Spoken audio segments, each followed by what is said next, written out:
नमस्कार दोस्तों, आइए सुनते हैं सुभद्रा कुमारी चौहान के द्वारा लिखी कहानी हींग वाला। कहानी का आनंद लीजिए और अगर मेरा प्रयास और ये कहानी अच्छी लगे तो आप इस वीडियो को लाइक, शेयर और चैनल को सब्सक्राइब करना बिल्कुल मत भूलिएगा। तो आइए सुनते हैं कहानी हींग वाला। लगभग 35 साल का एक खान आंगन में आकर रुक गया।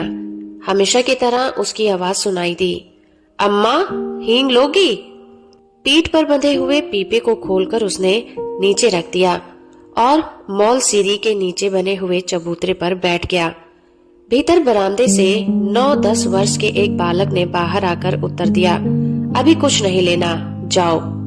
पर खान भला क्यों जाने लगा, जरा आराम से बैठ गया और अपने साफे के छोर से हवा करता हुआ बोला, अम्मा हींग ले लो अम्मा, हम अपने देश जाता है, कुछ दिनों में लौटेगा।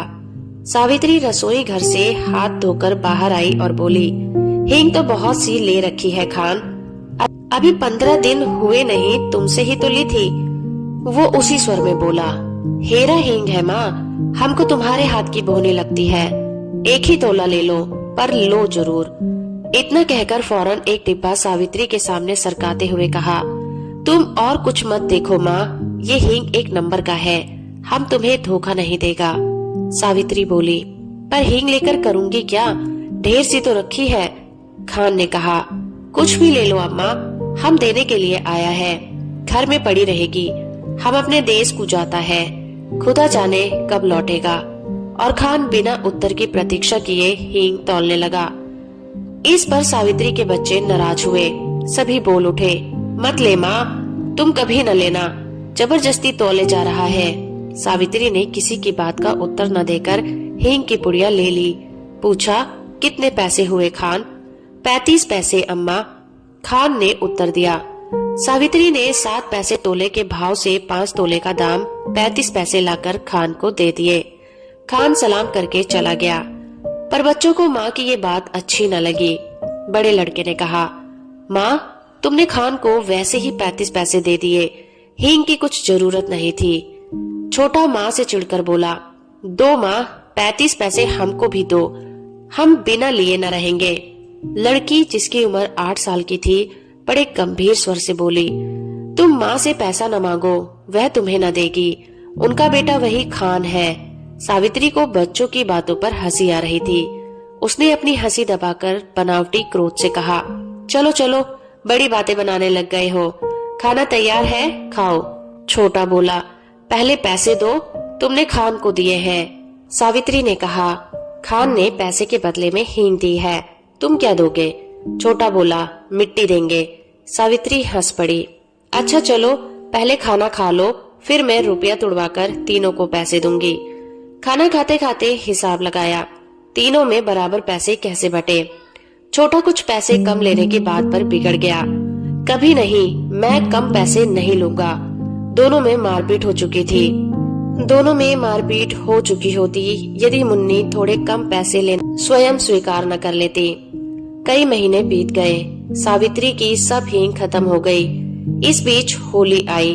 होली के अवसर पर शहर में खासी मारपीट हो गई थी। सावित्री कभी कभी सोचती, हींग वाला खान तो नहीं मार डाला गया। न जाने क्यों उस हींग वाले खान की याद उसे प्राय आ जाया करती थी। एक दिन सवेरे सवेरे सावित्री उसी महल सीढ़ी के पेड़ के नीचे चबूतरे पर बैठी कुछ बुन रही थी। उसने सुना उसके पति किसी से कड़े स्वर में कह रहे हैं, क्या काम है, भीतर मत जाओ, यहाँ आओ।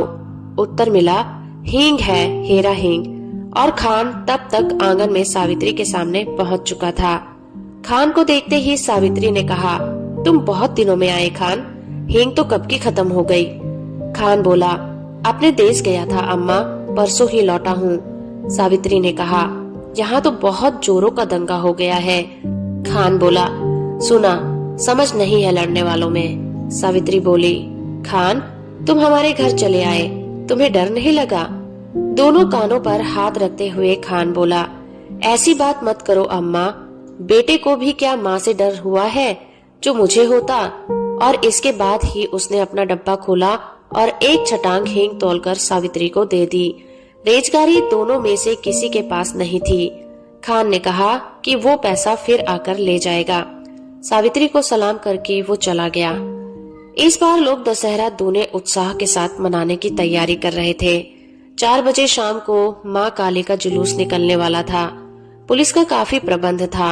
सावित्री के बच्चों ने कहा, हम भी काली माँ का जुलूस देखने जाएंगे। सावित्री के पति शहर से बाहर गए हुए थे। सावित्री स्वभाव से भीरू थी। उसने बच्चों को पैसों का, खिलौनों का, सिनेमा का न जाने कितने प्रलोभन दिए, पर बच्चे ना माने सो ना माने। नौकर रामू भी जुलूस देखने को बहुत उत्सुक हो रहा था। उसने कहा, भेज दो ना अम्मा जी, मैं अभी दिखाकर लिए आता हूँ। लाचार होकर सावित्री को जुलूस देखने के लिए बच्चों को बाहर भेजना पड़ा। उसने बार बार रामू को ताकीद दी कि दिन रहते ही वो बच्चों को लेकर लौट आए। बच्चों को भोजन के साथ ही सावित्री लौटने की प्रतीक्षा करने लगी। देखते ही देखते दिन ढल चला था। अंधेरा भी पड़ने लगा था, पर बच्चे ना लौटे। अब सावित्री को न भीतर चैन था और ना ही बाहर। इतने में उसे कुछ आदमी सड़क पर भागते हुए जान पड़े। वो दौड़कर बाहर आई और पूछा, ऐसे क्यों भाग रहे हो? जुलूस तो निकल गया ना? एक आदमी बोला, दंगा हो गया है जी, बड़ा भारी दंगा। सावित्री के हाथ पैर ठंडे पड़ गए। तभी कुछ लोग तेजी से आते हुए दिखाई दिए। सावित्री ने उन्हें भी रोका। उन्होंने भी कहा, दंगा हो गया है। अब सावित्री क्या करे? उन्हीं में से एक ने कहा, भाई तुम मेरे बच्चों की खबर ला दो। 2 लड़के हैं, 1 लड़की, मैं तुम्हें मुंह मांगा इनाम दूंगी। एक देहाती ने जवाब दिया, क्या हम तुम्हारे बच्चों को पहचानते हैं माँ जी? ये कहकर वो चला गया। सावित्री सोचने लगी, सच तो है, इतनी भीड़ में भला कोई मेरे बच्चों को खोजे भी कैसे? पर अब वो भी करे तो क्या करे? उसे रह रहकर अपने पर क्रोध आ रहा था। आखिर उसने बच्चों को भेजा ही क्यों? वे तो बच्चे ठहरे, जिद तो करते ही हैं, पर भेजना उसके हाथ की बात थी। सावित्री पागल सी हो गई। बच्चों की मंगल कामना के लिए उसने सभी देवी देवता मना डाले। शोरगुल बढ़कर शांत हो गया। रात के साथ साथ नीरवता बढ़ चली थी, पर उसके बच्चे लौटकर ना आए थे। सावित्री हताश हो गई और फूट फूट कर रोने लगी। उसी समय उसे वहीं चिर परिचित आवाज सुनाई पड़ी, अम्मा। सावित्री दौड़कर बाहर आई और उसने देखा उसके 3 बच्चे खान के साथ सकुशल लौट आए हैं। खान ने सावित्री को देखते ही कहा, वक्त अच्छा नहीं है अम्मा, बच्चों को ऐसी भीड़ भाड़ में बाहर ना भेजा करो। बच्चे दौड़कर माँ से लिपट गए। तो दोस्तों, अभी आप सुन रहे थे सुभद्रा कुमारी चौहान के द्वारा लिखी कहानी हींगवाला। आशा करती हूँ आपको यह कहानी और मेरा प्रयास अच्छा लगा होगा। वीडियो अच्छी लगी है तो आप इस वीडियो को लाइक करिए, शेयर करिए, कमेंट करके हमें जरूर बताइए कि आपको हमारी वीडियो कैसी लगती है। मैं आपसे मिलूंगी अगली ऐसी नई कहानी के साथ। धन्यवाद।